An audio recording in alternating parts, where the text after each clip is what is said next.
ఆరాధనకు సహాయకరంగా పరిశుద్ధ గ్రంథంలో నుండి పేతురు వ్రాసిన మొదటి పత్రిక 1వ అధ్యాయము 14-16 వచనాలు చదువుకు.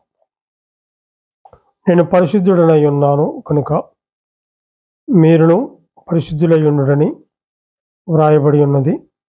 కాగా మీరు విధేయులకు పిల్లలై మీ పూర్వపు అజ్ఞాన దశలో మీకుండిన ఆశల అనుసరించి ప్రవర్తింపక మిమ్మును పిలిచిన వాడు పరిశుద్ధుడై ఉన్న ప్రకారము మీరును సమస్త ప్రవర్తన యందు పరిశుద్ధులై ఉండుడి అని మనం చూస్తుంటాం.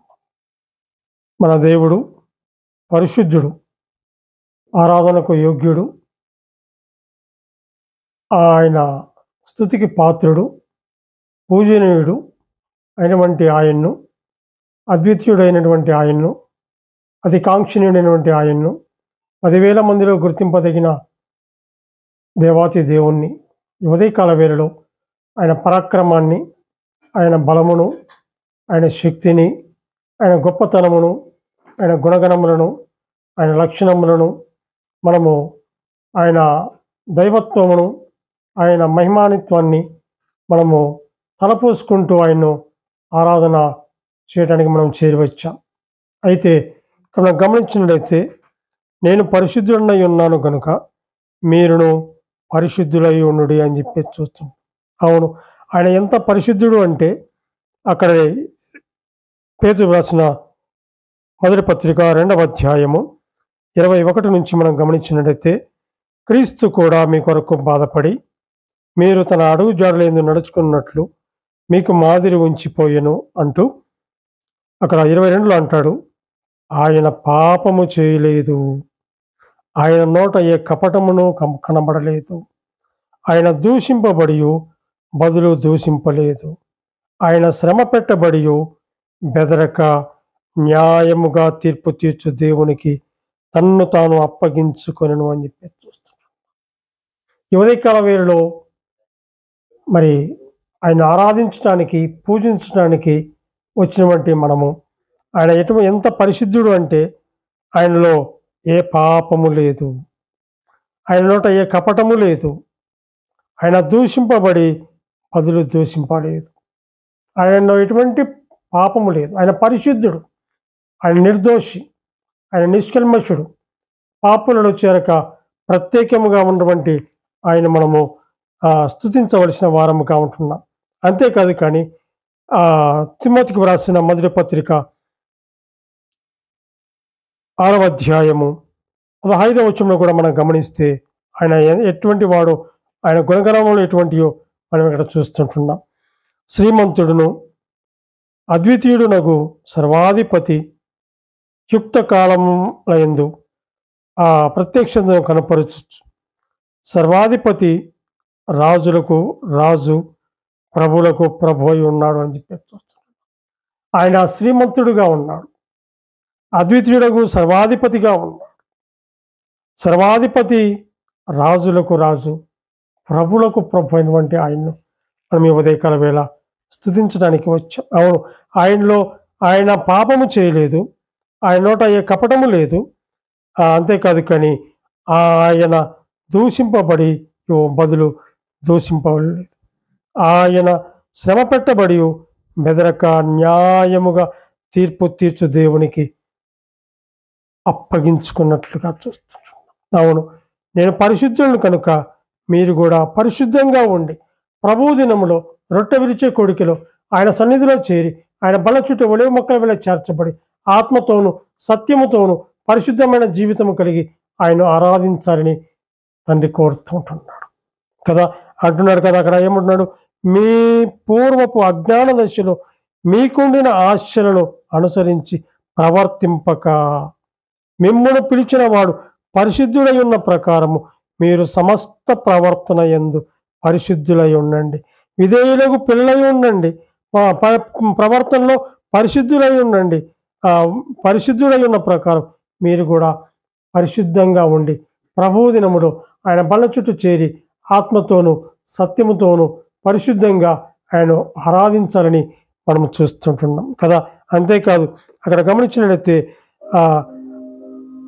18వ వచనంలో పేతురు రాసిన మొదటి పత్రిక 1వ అధ్యాయము 18వ వచనంలో చూసినట్లయితే, పితృపారంపర్యమైన మీ వ్యర్థ ప్రవర్తనను విడిచిపెట్టినట్టుగా వెండి బంగారముల వంటి క్షేమస్తుల చేత మీరు విమోచింపబడలేదు అన్నాడు కదా.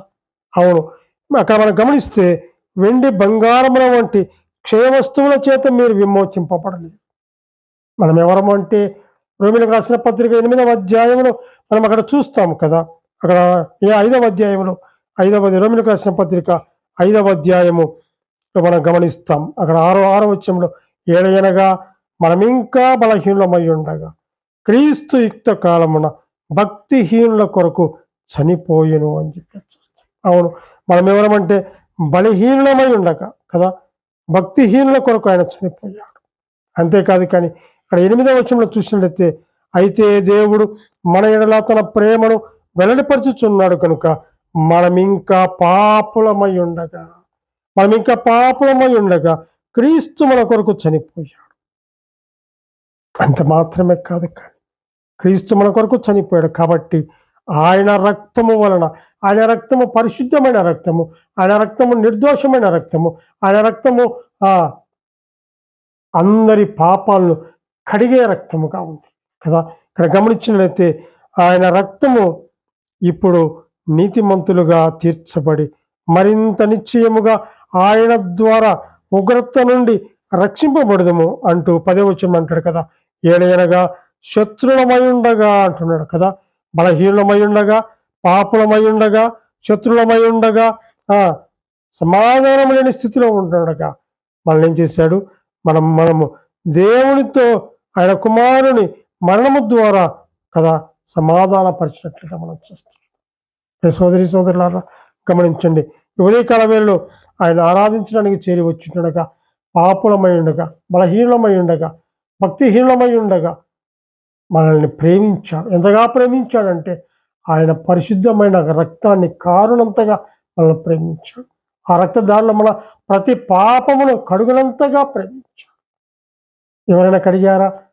మనల్ని ఎవరూ కడగలేదు. కానీ ఆయనే తన ముద్దు కుమారుడు, ప్రియకుమారుడు, రక్షకుడు యేసు క్రీస్తు ప్రభువును పరలోకము నుండి భూలోకానికి మానవునిగా వచ్చాడు.